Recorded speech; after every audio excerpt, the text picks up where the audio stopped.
नमस्कार। रूढ़ी कौन? रूढ़ी हूँ कौन सी शब्द निजस्व अर्थ छाड़ी अन्य शब्द सहित मिसी जो स्वतंत्र अर्थ प्रकाश करे ताहाको आमे रूढ़ी कहिबा। एठी रूढ़ी को आमे तीन भाग करिचे बा ओडिया भाषा रे प्रचलित रूढ़ी होची तीन प्रकार: क्रियाहीन, क्रियायुक्त एवं तुलनात्मक रूढ़ी। आपण मानक आज मु केवल क्रियाहीन रूढ़ी विषय ही आलोचना करिबा। प्रथम पढ़िबा अंधर लौड़ी असहायर सहाय।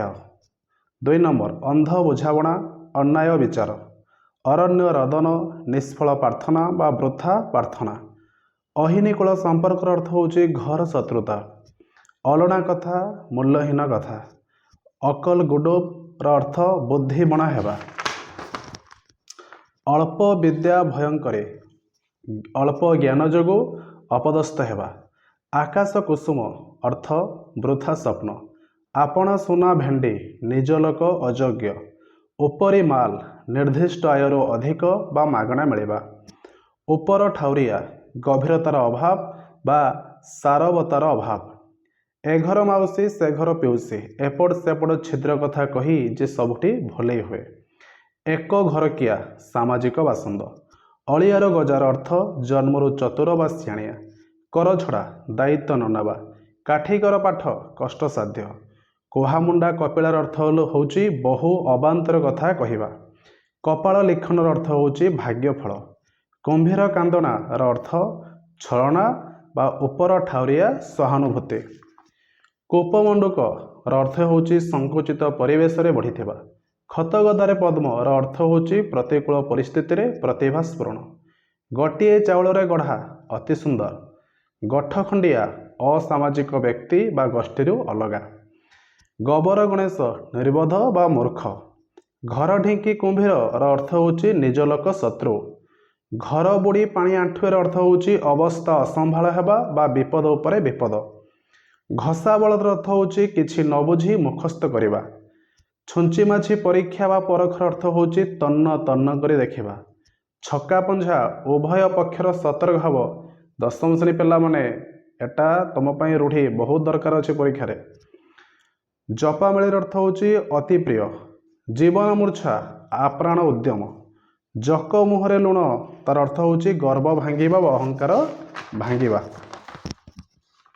झाड़ बुहा धन अर्थ कष्ट अर्जित। झिमिटी खेलरू महाभारत सामान्य घटनारू विराट कांड बा भयंकर परिस्थिति सूत्रपात। डेंगा मुंडरे ठेंगा समस्तक दृष्टि थिबा व्यक्ति उपरे विपदर मात्रा अधिक थाए। ढल भितरे मूषा अर्थ शत्रु गुप्तरे घरे लुचि रहिबा। तेलिया मुंडरे तेल थिला बाला को अधिक साहाଯ୍य। देह लगा अति विश्वासी। नई न देखुणु लंगड़ा हेबा विपद न आसुणु छानिया हेबा। नछड़ बंधार अर्थ होची एकजिदिया। नाटर गोवर्धन अर्थ होची अनर्थर मूल। फांका आवाज वृथा धमक। फटा कपाल अर्थ होची मंद भाग्य। बण बिछुआती अर्थ होची अति दुष्ट बा मूलरू दुष्ट। बाक बता क्षण आश्रय। बापराण ढिंकी गिल अर्थ बाध्य करिबा। बाहाघर बेले बाहिकण रुआ आगुरु प्रस्तुत न होई शेष मुहूर्त कार्य आरंभ करवा। तेणु एबेठु आमे कौन करवा दशम श्रेणी परीक्षा पाखे आसलानी आमे एबेठु आरे जोरसोर से केमती परीक्षा पाई प्रस्तुत रे लागी पड़िबा। बाघ घरे मेरिकी नाट मुरबींक अनुपस्थित रे विशृंखला सृष्टि करवा। बिराड़ी वैष्णव बा बक धार्मिक अर्थ होची ठक। बोझ उपरे नलिता बेड़ा दुख उपरे दुख। रांडी पुओ अनंता बा लंगला कटुरी बा चारि दौड़ी कटा रो अर्थ अनायत बा शासनर बाहरे। हाथ बारसी जहा साहाଯ୍ୟରେ कार्य हासिल हुए। हुंका पिटा किछि न बुझी हठात कामरे लागि जिबा। जय जगन्नाथ।